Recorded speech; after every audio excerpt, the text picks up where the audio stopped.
being done to support our hospitals right now. At FEMA, we've been part of this COVID mission since day one, beginning with supporting jurisdictions with medical personnel, acquiring and shipping personal protective equipment, medical equipment, opening testing sites, and deploying federal resources in support of our state, local, territorial, and tribal members. As we approach the 1 year anniversary of opening our first community vaccination center in California, just one of the thousands we supported across the country, FEMA and our over 20,000 strong workforce continues to meet the ongoing requirements of the pandemic. Our support to our partners hasn't stopped and will not stop until this pandemic is over. We know that the most critical need right now is medical staffing for our hospitals.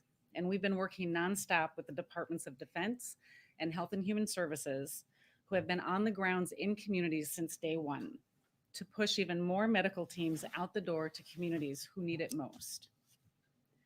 I've seen firsthand the impacts of these teams on their continued heroic efforts. During my time as commissioner in New York City for emergency management, at the very beginning of this pandemic, I had the privilege of speaking with the chief nursing officer at Elmhurst Hospital, which was at the time the epicenter of the epicenter in those very early days, and listened to her address the Department of Defense medical team as they were concluding their mission at their hospital. She said, with tears in her eyes, "You were the miracle we needed when we needed it most." DoD continues to deliver on those miracles every day as they stand shoulder to shoulder with the heroes working on the front line in your communities. Yesterday, I spoke with Governors Whitmer and DeWine, who both said separately that these teams, in addition to adding more clinical capacity, are a morale boost to the doctors, the nurses, and the support staff in the hospitals that they're working in, and working day and night to save lives. So now DoD is deploying 6 additional teams to Ohio, Michigan, Rhode Island, New Jersey, New York, and New Mexico. We will also be deploying an additional HHS team to Rhode Island. And in the next several weeks, we are prepared to do more. These teams are in addition to more than 1,000 staff that are already deployed to 26 states, 2 territories, the District of Columbia, and 24 tribal nations. And since March of 2020, since the beginning of this pandemic, thousands of federal personnel have deployed all over our country. As critical as our doctors and nurses are, countless other professionals keep our hospitals running. Patient transporters, food workers, and cleaning staff are all at the heart of these healthcare facilities. And so for that reason, with the President's support, I am now directing an expansion of our FEMA policy to permit funding to states who elect to use their National Guard troops to fill these critical support roles in hospitals. During every disaster, FEMA's strength is our ability to coordinate with other stakeholders, federal, state, local, tribal, private, and nonprofit partners to identify gaps and meet needs. And this COVID mission has been no different. We meet with our DoD, HHS, and other federal partners daily to anticipate future needs and fill those requests. FEMA has also been supporting communities across the country through nearly $100 billion in funding for all types of COVID-related needs, including vaccination, safely opening and operating schools and other public facilities, and testing, thanks to an unprecedented commitment by this administration. This funding, combined with the extraordinary work of DoD, HHS, and our other federal partners, has enabled states and local communities to fight this pandemic, save lives, and protect families. This pandemic has shifted and changed through the Delta variant and now the Omicron variant, but our commitment and the commitment of the entire federal family has not changed. Together, we will continue to surge staff, push resources, and provide support using every tool that we have available to fight our fight against COVID-19. Thank you. I'll take a few questions. All right. Lisa. Thank you. Thank you so much for being here, Administrator. Manpower is one thing, but I know you've talked about in the past too, having to make sure they have somewhere to work and that there are hospital beds. So for these 6 particular states and hospitals that have been identified, are you building out capacity, adding more physical space for the teams to work? In these specific states, these 6 states, we are just sending staff. That is the request that they had. Our regional administrators have been in constant communication with our state emergency management directors and state public health directors throughout this pandemic, and we have been conducting recently facility expansion assistance to all of the states. Right now, we've had a few states that have requested some assistance in helping to identify where they may be able to expand, but we've had no specific requests to expand hospital capacity outside of maybe setting up a tent outside of their emergency room to be able to support triage. Alex? Oh. I do have a question. This has been a year of unprecedented natural disasters, as well as obviously a global pandemic that has no end in sight at this point. Are you largely relying on ARP funding, or are you hoping to get more funding from the administration going forward as we're looking at another year of ongoing challenges? Yeah, the funding that FEMA uses is through our disaster relief fund. And right now, for all the requirements that we have on our plate, we have enough funding within that to meet all of those demands. Jeremy? Thank you, Administrator, for doing this. What kind of feedback were you getting from governors or hospitals that led to this decision and this added flexibility? And then secondly, I'm also wondering, next week there's, I guess, 120 military members going as part of the 6-state deployment. That's out of the, I think, 1,000 military members the President has said he would mobilize this coming month. So why are you only sending 120 right now at a time when there are nearly 24 states, I think, that have 85% plus ICU bed capacity? Are there not more requests coming in, or what are you waiting for to deploy the rest of that 1,000?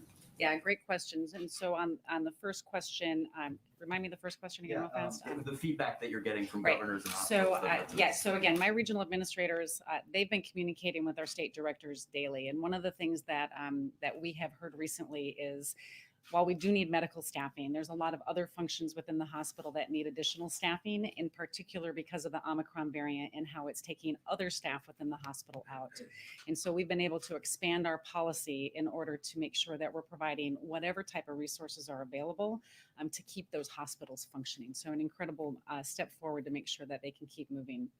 As far as where we're at with the deployment of personnel going out, the Department of Defense, through FEMA, we have been sending Department of Defense personnel out throughout this pandemic. We sent several teams out during the Delta surge, and we started to evaluate what we thought the impacts would be for the Omicron variant earlier in December. And that's where the initial announcement was made that we were going to send 1,000 additional personnel from the Department of Defense. As we get requests from our state partners for what they need, these are the requests that we have right now, and we're filling those based on when they can receive them. Thank you for the question. So what's the point of now sending N95 or KN95 masks out to Americans if a lot of those masks are just single daily use? Like somebody wears it once, then what?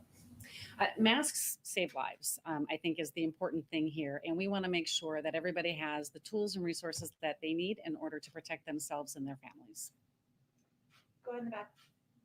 Administrator, thank you so much for taking my question. I just want to ask you, is there any plan, you said your agency is willing to do more, but is there any plan to set up perhaps more of those mass testing sites, federally run testing sites or the vaccination sites to help stop the spread, but also get people tested? We know that the administration is planning to send out those rapid tests, but the PCR test, of course, is more accurate. So is there a plan to do more in some of those hard-hit states across the country? Absolutely. So again, we're working with our state to identify what their needs are.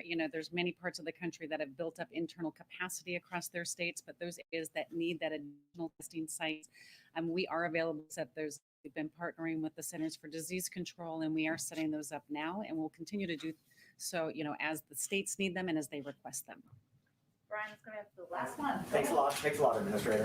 When you came on in April and FEMA's had mass vaccination sites that it's rolled out, I think that one of the questions is right now the President just announced that they're going to triple a stockpile of PPE, get masks out to Americans, and also try to expand the testing capacity and home test kits. Did FEMA weight too much of its resources toward vaccinations, or should it have also been surging that capacity months ago in testing and PPE? FEMA's role has always been to support our hospitals, our schools, and our public service agencies. We have been supporting them through the delivery and reimbursement for PPE, for medical staff that we're sending out. That has not changed, and that support will continue. The additional support that's coming out for the general population is something that FEMA does not participate in, and those are the issues that, or the items that you're hearing are going to be announced and available to the general public later.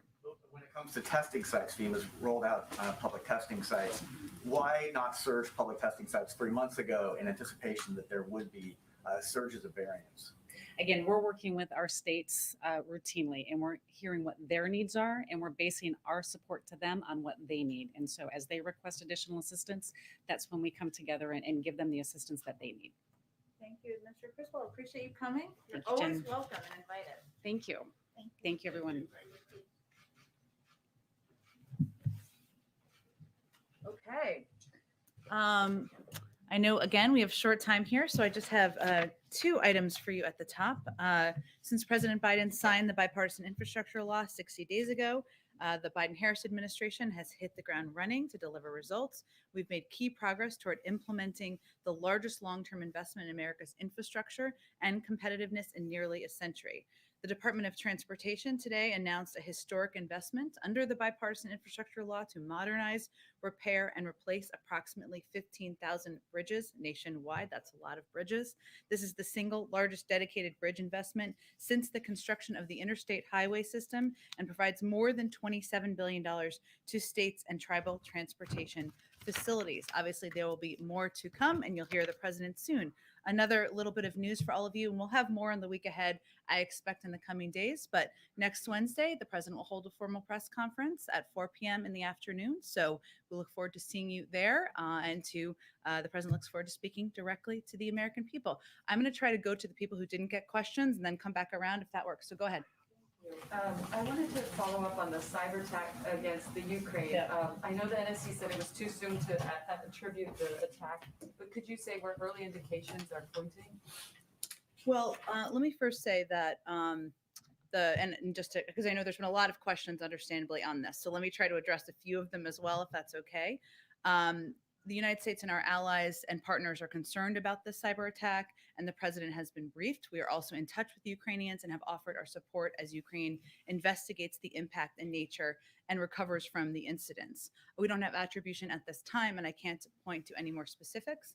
I know the Ukrainians also announced and conveyed that they got their systems up and running pretty quickly and that personal data was not continue to, of course, work with them and assess any additional impacts. We're continuing to consult with allies and partners, including Ukraine, on this. You might have also seen NATO's statement as well, which says that they are also exchanging information with Ukraine. So that's where the status stands right now. I think it's important to note the Ukrainian statements on this, which convey very, very clearly that they were able to get their systems up and running. If it is determined that Russia was behind the attack, how would the U.S. respond to that? I'm just not going to speculate on that or preview what actions we would take at this time. I would just note that we will take necessary and proper steps, of course, to defend our allies, support our partners, and support the Ukrainian people, but we're still assessing that at this point in time. Could you describe in a little more detail what sort of support the U.S. has been providing Ukraine on the cyber front, like over the last few months? I'm happy to check with our team and see if we can detail that more to all of you specifically. We have been in touch with them, working with them on many levels, and certainly cyber is something that countries throughout Europe, throughout the world, we've providing, of course, best practices, the expertise we have in the U.S. government, but I can see if we can detail that more specifically. Chris, go ahead. I know there have been some challenges this week, but zooming out kind of even more, what's your message to Democratic voters out there who said they voted for lawmakers to protect voting rights, turn the tide on global warming, lower prescription drug prices, reform police departments, raise the minimum wage, tackle student debt, and have gotten none of it? Our message to them is that we're still fighting for absolutely every component of what you just listed. And that right now we're dealing with the realities of the fact that we have a very slim majority in the Senate and in the House. that makes things more challenging than they have been in the past. I would also note, and I bet a lot of Americans who have conveyed their advocacy for a lot of those issues the president cares deeply about, have also cared deeply about getting the pandemic under control, have also cared deeply about ensuring schools are open across the country, that small businesses are functioning, that our economy is up and running. And those have been the top issues basically in every piece of data we've seen across the board. So the message from the president to them is he is committed to continuing to fight. You heard him say this week that voting rights, the rights of people to express their views at the polls is something that is fundamental to him, and he's going to stay at it. One last thing. Do you have any news for us on the president holding a formal news conference? I just announced one at the top. Chris, we've just caught you. It's okay. I now relate to your teachers in high school and what they may have experienced, but it's okay. Yeah, there you go. It's to be fair, it is a Friday and a very busy news week, so everybody should take any pressure off of Chris. Go ahead. Yes, go ahead. And we have not met before, so welcome to the briefing room. Thank you. Is the president planning any sort of staff shakeup or changes at the White House given recent setbacks, including inflation at a 40-year high, the Supreme Court blocking the vaccine mandate, and the collapse of voting rights legislation? Well, I would say the other way to look at the last year is that 200 million Americans are now vaccinated. More than 80% of Americans have received at least one dose. If you look back to a year ago, only about 35% of people were willing to do that. Through the president's action and leadership, we have made vaccines available across the country. Boosters, we have provided more supply to the global community, 400 million doses, than any other country in the world. We've had record economic growth in this country. We have record low unemployment rates in this country. And we are getting out of a pandemic and the economic downturn tied to it at a rate that is faster than anyone thought would have happened. We have confirmed more judges that look like America, that are diverse like this country, than almost any other administration in history. And I guess the truth is, an agenda doesn't wrap up in 1 year. We are going to continue to fight for every component of his agenda and his plans for his presidency that he outlined when he was running for president. Can you confirm that a coronavirus emergency spending request is coming, and what details can you provide on that? Well, we are always in touch with Congress and leaders in Congress about what needs the American people have as we continue to fight the pandemic. That has been the case continuously throughout the pandemic. And that remains the case today. I don't have anything to preview for you, but I would just echo what Speaker Pelosi said over the weekend, couple days ago, where she said that we weren't going to let resources get in the way of fighting the pandemic. That continues to be our view, but I have nothing to preview at this point in time. But those conversations are ongoing. Go ahead. I have a couple of questions, and one from my colleague at VOA. Sure. My first question is, the administration's response as hundreds of nurses with the National Nurses United held demonstrations demanding for safer COVID conditions, and they talked about there's not necessarily the shortage of nurses, but many are not willing to work in what they feel like are unsafe conditions and feel like some of the protections are being weakened.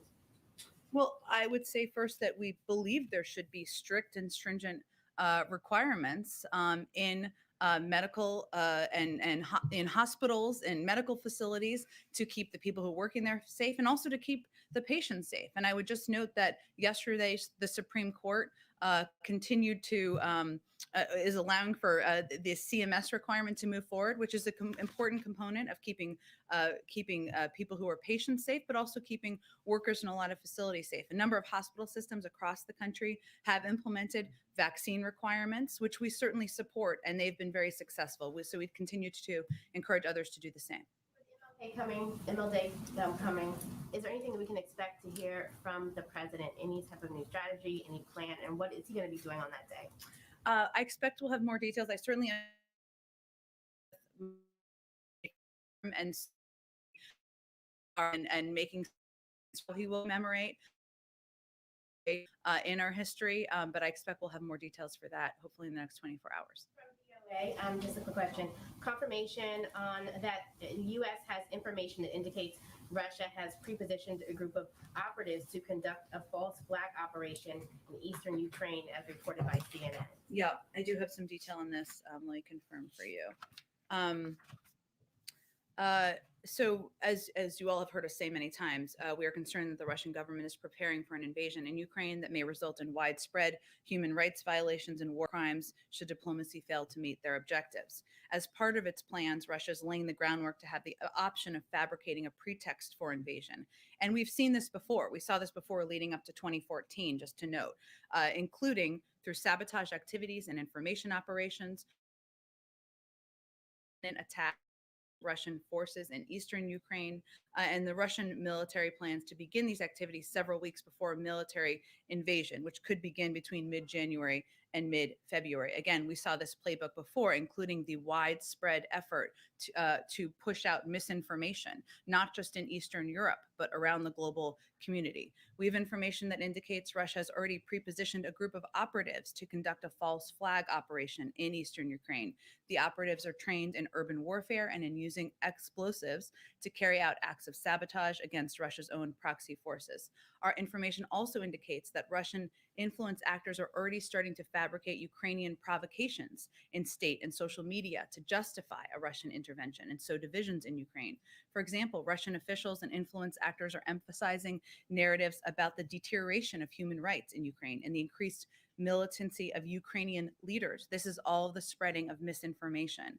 These media narratives also blame the West for escalating tension, highlight humanitarian issues in Ukraine that Russian intervention could solve, and promote Russian patriotism to encourage domestic support for military action. And finally, during December, Russian language content on social media covering all three of these narratives increased to an average of nearly 3,500 posts per day, a 200% increase from the daily average in November. So it's important to note what people are seeing out there and to call out this misinformation that is being spread to as a false flag operation. And there's a number of tactics that they're using in that regard. Let me go to the back. Go ahead. Thank you, Jan. Russia's foreign minister, Sergei Lavrov, said today that Moscow have run out of patience with the West. So how passionate is President Biden with Russia's aggressive behavior? And another one, the AFP news agency reports that Ukraine proposes three-way crisis summit with President Biden, Putin, and Zelensky. Are you open to such a format? I have nothing to preview in terms of the next steps on negotiations or talks. Everybody's back in their capitals now having conversations about that. I will note that the president's view and our view is that this is up to President Putin and Russia to determine what the path forward is. We are ready regardless of what they decide. If they decide they're going to invade Ukraine, there are going to be economic consequences that go far beyond 2014. If they decide they want to engage in diplomatic conversations and talks, we are very open to that, and we're hopeful they will do that. But ultimately, it's a choice they need to make. And so I would suggest you ask them that question. Go. What about the President Biden's patience with what Russia is doing? Again, right now? it's not about that. It's about Russia deciding what path they're going to take. Go ahead. Oh, go ahead. Hi, so President Biden yesterday said that he will be providing, or the administration will be providing, high-quality masks to Americans for free. Yeah. However, health experts have been saying for quite some time now that better masks are crucial against Omicron. So why is the White House late to making them available for free? We aren't. We actually have already provided 30 million masks across the country. We have built a stockpile of 750 million masks in the government. And this is about expanding and building upon providing high quality masks out to people across the country. And I would say of the money that was used from the American Rescue Plan to keep schools open, some of that was used for PPE. A lot of funding that has already been approved over the course of the last year plus has been used for PPE as well. So this is building on those steps. I just want to get around to everybody. Oh, go ahead. Just one more. So Kamala Harris is put in charge of voting rights. Why wasn't she with the president at the crucial Senate lunch to sell the bill? Well, the vice president has been selling the bill across the country, obviously delivering speeches, providing, engaging and meeting with activists. She was also working the phones over the last couple of days and has played a pivotal role.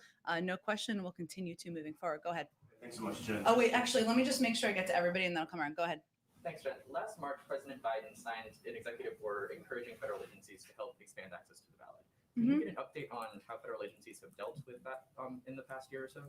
In terms of how they've implemented it and steps they've taken, we can absolutely get you one and get you one from what agency to agency, what they've been doing. And that was something. Yeah. in Congress, could we expect any more executive orders like that or actions from the federal government that don't require Congress? I will say we are going to continue to look for ways to protect and expand the rights of the American people to have access to voting. And in addition to that executive order, the Department of Justice, as you know, doubled their funding and support for the protection of voting rights.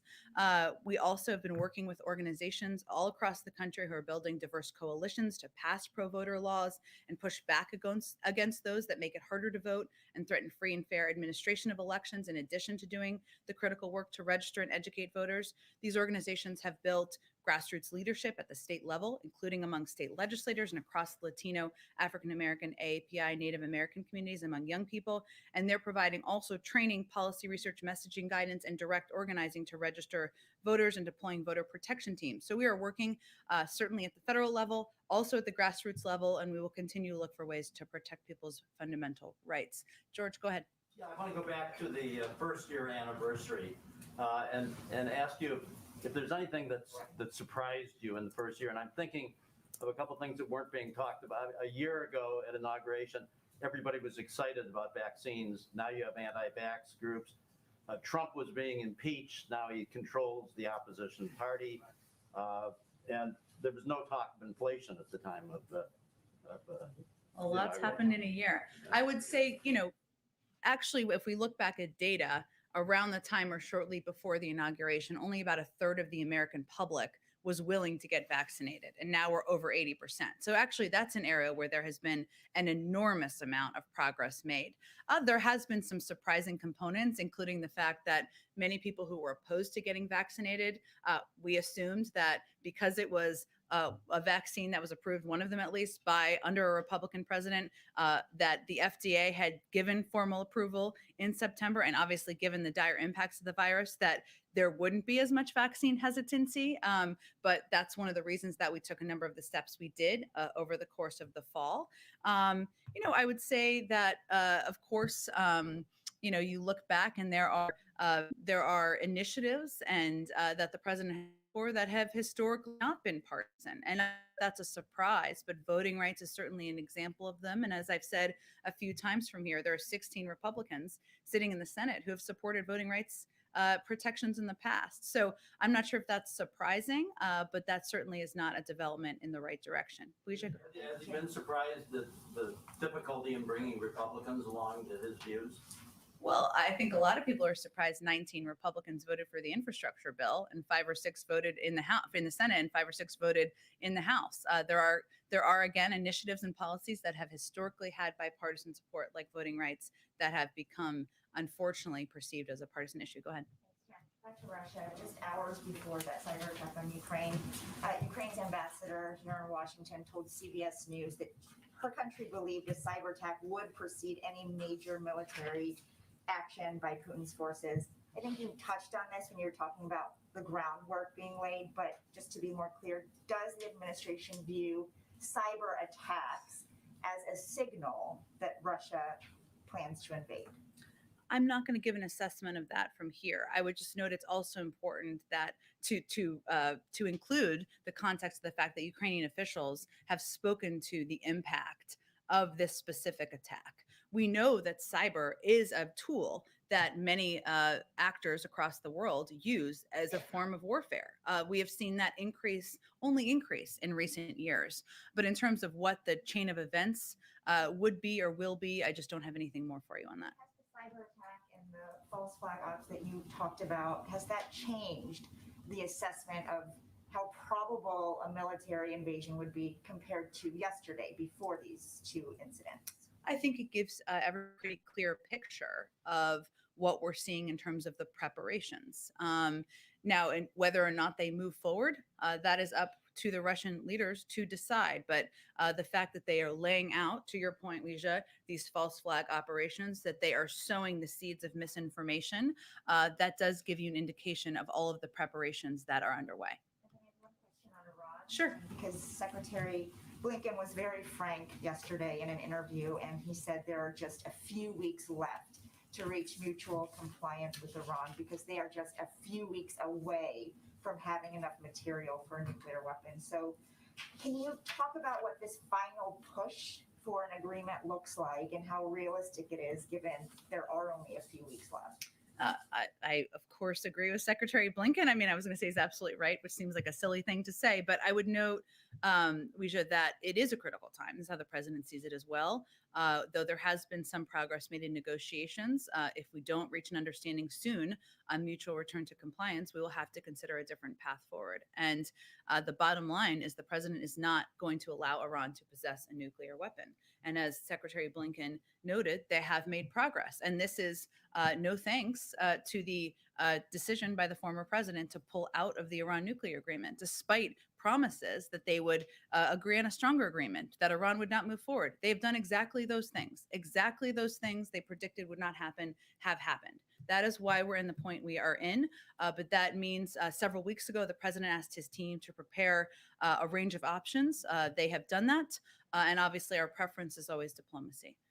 Oh, I got it. Okay, Peter, go ahead. Last one. Thank you, Jen. President Biden promised to bring decades of DC experience to the Oval Office, but Build Back Better has not passed. Voting rights apparently not going to pass, and vaccine requirements that he likes are apparently illegal. What happened? Well, first, Peter, I would say if you look back at last year and what we were able to accomplish, that include getting the American Rescue Plan passed, a package that has contributed to cutting childhood poverty by 40%, has helped ensure we are moving at a faster pace toward economic growth, toward a record low unemployment rate, helped ensure schools, more than 95%, are open across the country. He also pressed, despite skeptics, to get a bipartisan infrastructure bill passed, one that we're just announcing today, the fact that 15,000 bridges are going to be repaired. That was despite many skeptics. And because of his efforts, 200 million Americans are now vaccinated. The work of an administration continues after 1 year, and he will continue to press forward on all of those priorities. But as you talked about a year ago and working with Republicans, now he is talking about Republicans that don't agree with voting rights. He's describing them as George Wallace, Bull Connor, and Jefferson Davis. What happened to the guy who, when he was elected, said, to make progress, we must stop treating our opponents as our enemy?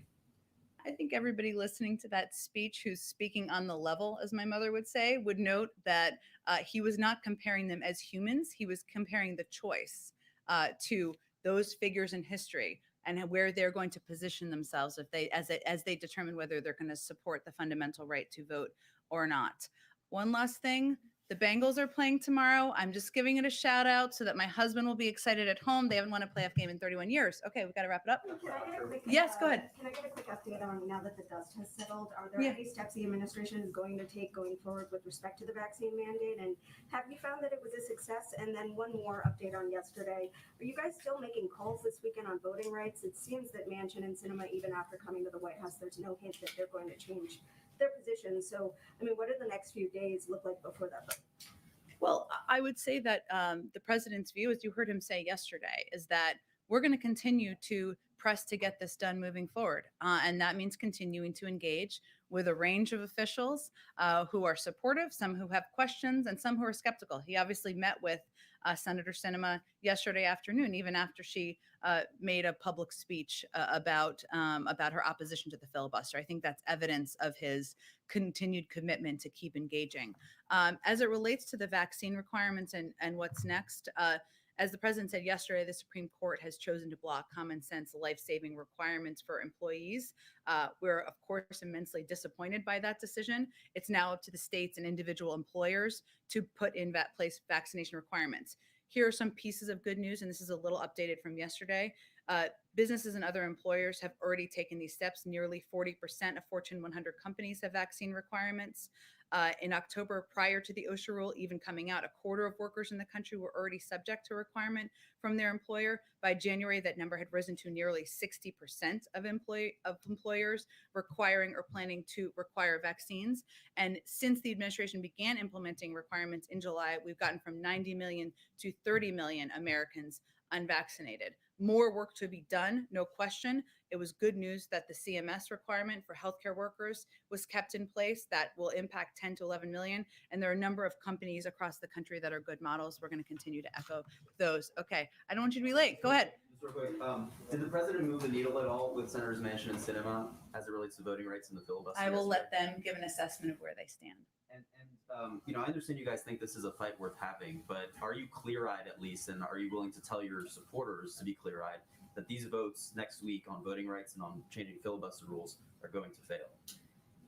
If we believed everything every pundit said out there and listened to that, the president would not have run for office. He would not be president. We would not have an infrastructure bill that is law. We have heard what members have said. It is important about where they stand on the filibuster. The president is going to stay at it, as you heard him say yesterday, because he believes that voting rights is a fundamental right for people across the country. Thanks, everyone. Happy Friday.